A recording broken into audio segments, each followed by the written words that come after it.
everybody. Randy Patterson here with Boomerocity, and I don't know if you're watching any of the other interviews tied to this, but I'm interviewing three of the top Elvis tribute artists, and they are known for being at the top of the game, and that's a tough competitive field out there because there's a lot of great Elvis tribute artists out there, but Emilio Santoro is one of those. He focuses on the period between Elvis's early career up through 1968. Although he will pull some songs into his shows from after that period, that is his wheelhouse, his sweet spot, if you will, because he's 22 years old. I mean, he can't look like a 42-year-old Elvis at 22.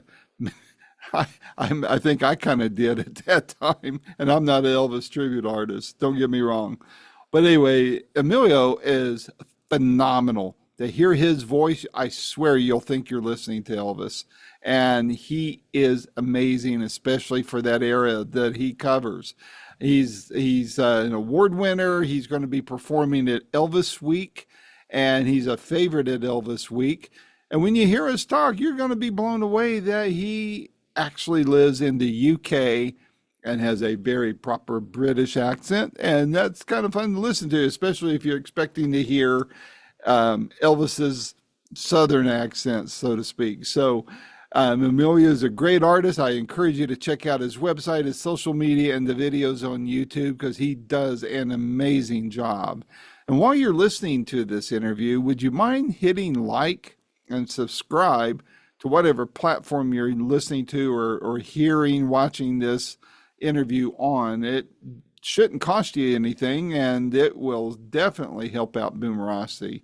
And we always appreciate that help, which is just as simple as listening and subscribing. Those two things help us tremendously, and I greatly appreciate it. So without any further ado, here's my first interview with Emilio Santoro. Until next time, this is Randy Patterson with Boomerocity. Take care. Hello, Emilio. How you doing? Hey, Randy. How are you doing, Randy? I'm doing great. Where are you clicking in from besides your car? Well, yeah, so I'm just on the way. I'm driving to a gig, so I've had to pull over on a lay-by, but I'm in Bristol at the minute in the United Kingdom. Oh, okay. Well, I'm glad you clarified that because I'm in Tennessee and there's a Bristol here too. So, No, Bristol, England. well, thank you for taking the time to chat with me. I really do appreciate it. Of course, my pleasure. So, sorry, Randy, sure. 2 seconds. Let me just No problem. make sure I can hear you properly. So, I've got to tell you, I've been blown away by how great your voice is in mimicking Elvis. The first concert I ever went to was Elvis Presley. And Oh, wow. yeah, I was 13, 14 years old, and it was on an Right. Easter Sunday in 1973 Wow. at the Veterans Memorial Coliseum in Phoenix, Arizona. So, Good and year to see him. That was a very good year to see him. oh yeah, yeah. I think it was probably right at his peak or just before the actual peak. And while I was there, I always tell this story that I got there 2 hours early, and I got to meet. I was standing in front of the stage, and I was admiring that black guitar with his name written in script on the neck. And I saw somebody walk up beside me. I turned and looked, and it was Colonel Parker. Oh, And no way. What? yeah, I walked right up and he was staring at the same place I was. And I asked him if he was the colonel, and he said yes. And I asked him two or three other questions like where did Elvis perform the night before, and where is he going to perform next? And then my last question was, can I go backstage and meet Elvis? And he goes, no. And he turns around and walks off. So, Yeah, that sounds. but that it was sounds my about first right. celebrity interview, so, Hey, well, that's a pretty cool. That's a pretty cool celebrity to interview. yeah.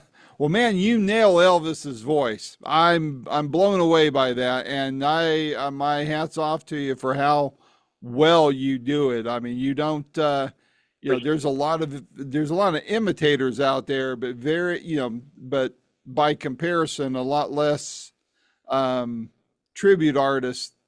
And those, you guys do exceptionally well in doing it. And I'm like I said, I shared your video on my personal Facebook page earlier, and people are Right, thank saying the you. same thing, that you nail it. So Appreciate that.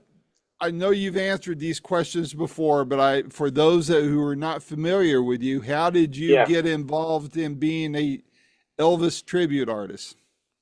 So from the age of 4 years old, I was sort of brought up on Elvis music. My mum would always play Elvis music around the house on the radio or on the TV. And I specifically remember one Christmas, I wrote to Santa and I was asking for an Elvis jumpsuit. So luckily that next Christmas, I opened a present and it was an Elvis jumpsuit that I had made. Um, and even from then, as a young guy, I'd watch Elvis constantly on TV and study him and just watch his mannerisms, and I just thought he was the coolest thing I've ever seen, and I still think he is. But I then went into the local school talent show, and I dressed up as Elvis. I sung "Burning Love," which is completely different to all of what my friends were doing. They were breakdancing or doing whatever, and I was there in my Elvis jumpsuit. I had a scarf around my neck, and my grandma was in the front row, and I put a scarf around her neck, give her a little kiss on the cheek, and I went back to singing "Burning Love." So it's a crazy thing, really. I mean, when I was doing that, then I was just an Elvis fan singing the songs, and I never thought I'd be able to make a career out of it. But I still see it as I'm the most fortunate guy in the world. Seriously, I've never had to work a day in my life already, because I'm still just that fan that's being able to travel the world singing the songs, and I absolutely love it. So I'm always grateful to my mum for getting me into the best music that's ever been made.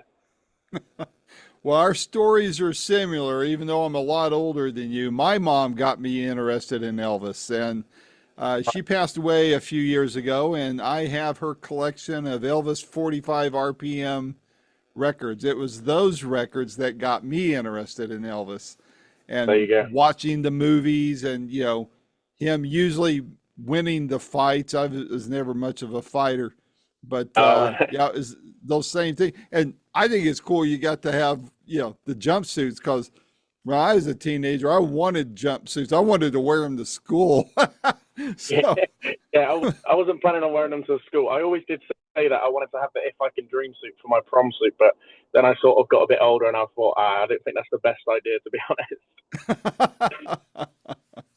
what does it mean to you to be for you to be paying tribute to Elvis? I know that for those of us that are fans, I mean, I guess we all pay tribute in our own ways by listening to the music, reading the books, watching the movies, um, and maybe even attending tribute artist concerts. What for you though, as a tribute artist? I guess you guys call them ETAs inside your own industry GTA. there. Yeah. That's right. So, what does it mean to you to be one? Yeah. So I mean, I always say that in my shows, first and foremost, I am an Elvis Presley fan. I don't pretend to be Elvis. I don't think I'm Elvis. There will only ever be one Elvis, and I truly do believe that. What I do is just pay a tribute to Elvis, my idol, and I'm just sort of helping carry on the legacy, just giving those Elvis fans maybe an insight to what it may have been like to see Elvis live, or those people who were lucky enough, like yourself, that had seen Elvis live, like just bringing back that memory. But I think I think everyone does their part within carrying out on Elvis's legacy, whether you're on the stage singing or if you're sat in the audience. I think at the end of the day, if no one was sat in the audience, I'd probably just be singing the songs in the shower, and like it doesn't really have the same effect. But I'm so fortunate to be in a position to bring happiness to people's lives, to just bring some memories back, or just like I said, giving that insight to what Elvis may have been like live on stage. But I definitely think that everyone plays their part, and I think if it wasn't for the Elvis fans that still listen to their music and pass it down generation to generation, Elvis's legacy wouldn't be what it is now. And I think Elvis's music and legacy is just as big now as it was back in '77 when he passed away. I agree. I agree. Where so you're on your for your tribute, you what center on his early career up through 68, or do you go beyond that? No, that's exactly right. So I'm only 22 years old now. So a lot of people are asking why I don't do jumpsuits or any of the concert years. And Elvis was in his 30s when he was doing that. So I mean, I always tell them I don't want to look a fetus in a jumpsuit. I don't think there's anything worse than that. But I think I pay tribute to the young eras. Elvis was around my age when he was first starting out, so I think it's perfect for me. My voice and my look just sort of fits that for me right now. But like you said, I go all the way up to the 68, so the 68 comeback, especially with the leather outfits. But every now and again in my shows, I'll chuck in some like the Suspicious Mind songs because people just want to hear that. And I think you just have to play to what the audience want to hear sometimes because they're the guys and girls that are paying the tickets. So you just have to please the audience. But I tend to do from early 54 all the way up to 68.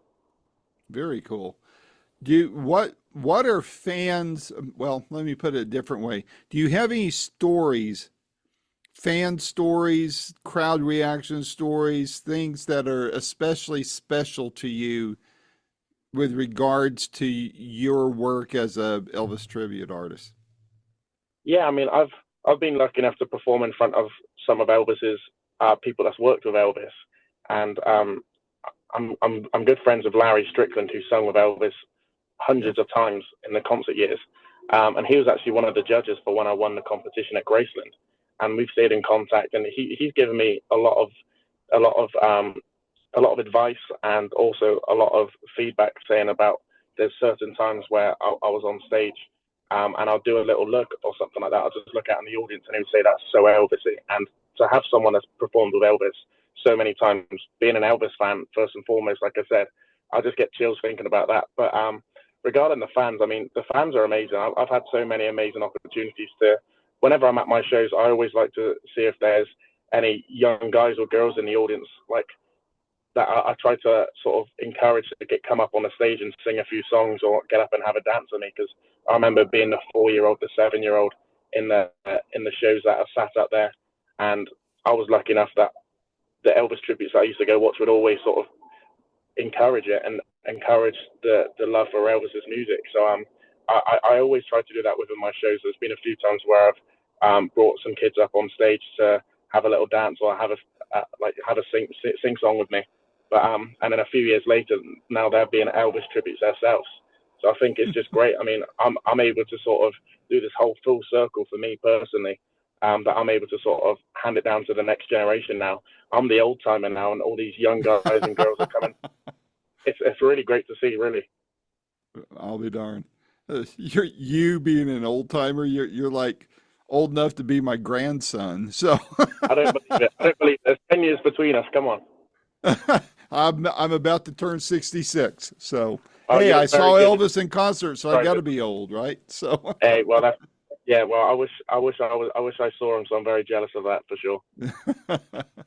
Did you meet any other of Elvis's people? Anybody from his circle besides Larry?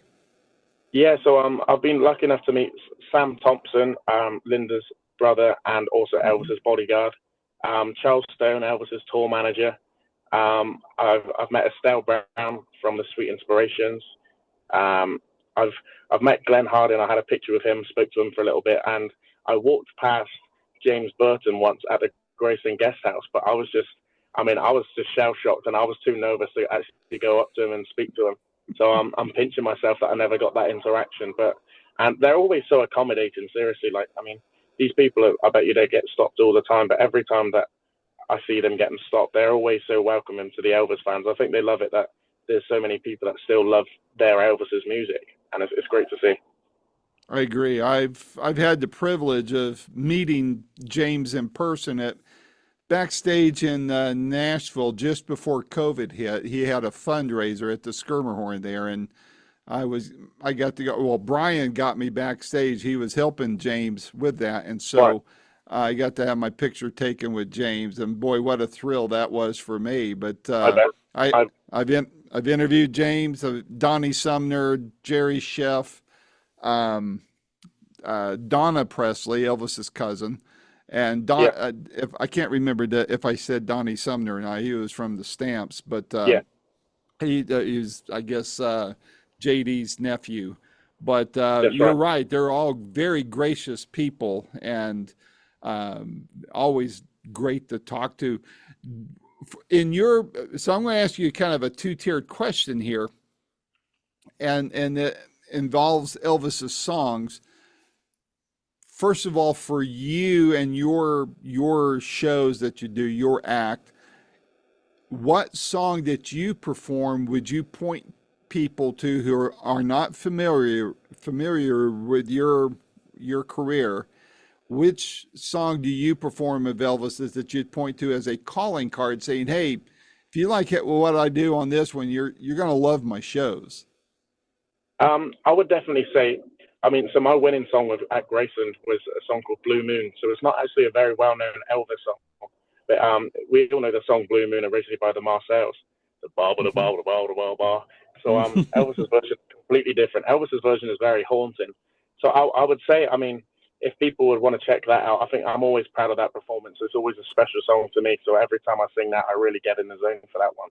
But I think it's a very different one. So if people really take to that one, then I hope they'll definitely like all my songs where I'm going a bit crazy doing all the moves that Elvis was doing in the 50s. So I mean, I love all of Elvis's ballads, and I love singing those ballads. So if people appreciate me singing those ballads, then I hope they enjoy me doing all the prancing about on stage and all the cool dancing.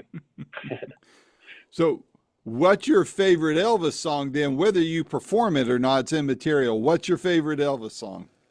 It's hard. I'm sure you're the same, Randy, that it's hard to choose an Elvis song that's just your favorite, and it seems to change every other week or every month. Like you'll just be hooked on this one song for a good month. But for me, I've had a few favorites in the past, like I'll Never Know. Danny Boy's been a favorite of mine for a while. But at the minute, I'm really loving Elvis's 60s stuff, like the Potluck album, the I Got Lucky album, the Elvis is Back. And there's a song on that I Got Lucky album called Fools Fall in Love that was by the Drifters. And I get to perform that one in my shows now. But I love listening to that song. And Gonna Get Back Home Somehow, Soldier Boy, all those early 60s songs. I just think Elvis's voice was so pure. He's just come out of the army, and he's really starting to find his voice. Like he's in the balance between his operatic side of the 70s big power ballads and then the raw and raspy side of his 50s. I think it's just an amazing blend. And those songs are just such a cool crooner type of song, feel to it. I mean, I love Dean Martin, Bobby Darin, Frank Sinatra, all those crooners, and I really thought that those early 60s, Elvis really had that side to him. Wow, very cool. I know that you know, let's see, you're going to be coming to the States here pretty soon, aren't you? Yes, sir. Yes, sir. I'll be coming over. I'm back and forth from the States a bit, but I actually get over to the stateside on August the 6th, and I'm looking forward to it. For Elvis Week, correct? Yeah, so I'll be over there for Elvis Week, and I've actually got a show actually with Brian in Nashville on the 12th and the 13th, which I'm looking forward to as well. Very cool. I wish I could make it. I'm going to be tied in. Nashville's in the middle of Tennessee, and I'm at the eastern end. I'm in the Smoky Mountains. Right. So, but maybe I went to Dollywood not long ago, so I've been to the Smoky Mountains. Oh, okay. Well, you were just a couple miles from where I live. I'm just 2 miles up the road from the service entrance. So I'll pop in for a cup of tea next time I'm there. Do that. We'll have to do that. We'll sit and talk Elvis stuff. I'll bring my ticket stub. I'll show you my ticket stub from when I saw him in concert. So I look forward to seeing it, man. I look forward to seeing it. That'd be cool. So how can people find out where you're going to be performing? What websites? Facebook, Instagram, whatever. So my website is www.emiliosantoro.com. And I've got my Facebook and my Instagram and my TikTok socials. If you just type in my name, Emilio Santoro, it should come up. But Emilio Santoro, Elvis, or whatever, people will normally type that in and it normally comes up. But you'll sort of be able to keep up to date with my list of shows over here in the UK or whenever I'm stateside. But you'll also be able to see me at Graceland, where you can also find the schedule for that at www.visitgraceland.com. Very cool. Well, Emilio, I appreciate you taking the time. I know you got to run to your gig, but again, I got to salute you for how great you sound. And my door is always open to you, man. If you got a special project coming up and you want to need help getting the word out, let me know. Let Brian know. He can let me know, and we'll set up another one of these, and I'll do my part to help get the word out. And when you come back to Dollywood, please give me a shout, and we'll have that cup of tea together. There we go. We'll ride the Eagle together. How about that? There you go. That sounds great. All right, my friend, Thank you, be Randy. safe heading to the gig, and we'll talk Thank to you you. again down the road. I appreciate it. Thank you so much for a nice conversation. All right, likewise. Take care. This has been another fun-filled episode of Boomerocity with the host and producer, Randy Patterson. The theme song is Roll the Dice and is recorded and used by permission from Quentin Hope. Quentin is spelled Quinten, and Hope is Hope. And you can find out more about Quentin at quentinhope.com. Post-production is done by Cardinal Sins Productions.